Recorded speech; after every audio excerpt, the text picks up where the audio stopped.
Hi viewers, welcome back ನನ್ನ mini ಲಾಗ್ಗೆ. ಇವತ್ತು mini ಲಾಗಲ್ಲಿ rasmalai ಮಾಡೋದಕ್ಕೆ ನಾನು ಕೋವಾ ಯೂಸ್ ಮಾಡ್ತಾ ಇದ್ದೀನಿ.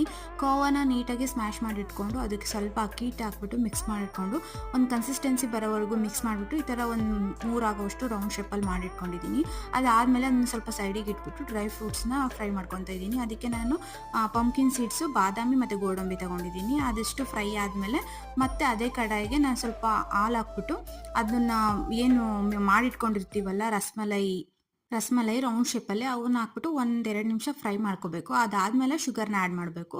ಶುಗರ್ ಆ್ಯಡ್ ಮಾಡಿದಾದಮೇಲೆ ಮಿಕ್ಕಿರುತ್ತಲ್ಲ ಅದಷ್ಟು, ಅಂದರೆ ನಾನು ಇವತ್ತು ಅರ್ಧ ಲೀಟ್ರ್ ಹಾಲನ್ನ ಯೂಸ್ ಮಾಡ್ತಾ ಇರೋದು, ಅದಿಷ್ಟನ್ನು ಹಾಲನ್ನ ಹಾಕ್ಬಿಟ್ಟು ಬಾಯ್ಲ್ ಮಾಡ್ಕೊಂಡು ಆಮೇಲೆ ಫ್ರೈ ಮಾಡಿಟ್ಕೊಂಡಿರೋ ಡ್ರೈ ಫ್ರೂಟ್ಸ್ನ ಅದರಲ್ಲಿ ಆ್ಯಡ್ ಮಾಡಿ ಲಾಸ್ಟಲ್ಲಿ ಫ್ರೈ ಮಾಡಿಟ್ಕೊಂಡಿರೋ ರಸಮಲೈ ರೌಂಡ್ ಶೇಪ್ನ ಅವನ್ನ ಹಾಕ್ಬಿಟ್ಟು 1-2 ನಿಮಿಷ ಬಾಯ್ಲ್ ಆಗೋದಕ್ಕೆ ಬಿಡಬೇಕು. ಬಾಯ್ಲ್ ಆದಮೇಲೆ ರಸಮಲೈ ಮನೆಯಲ್ಲಿ ರೆಡಿಯಾಗಿರುತ್ತೆ.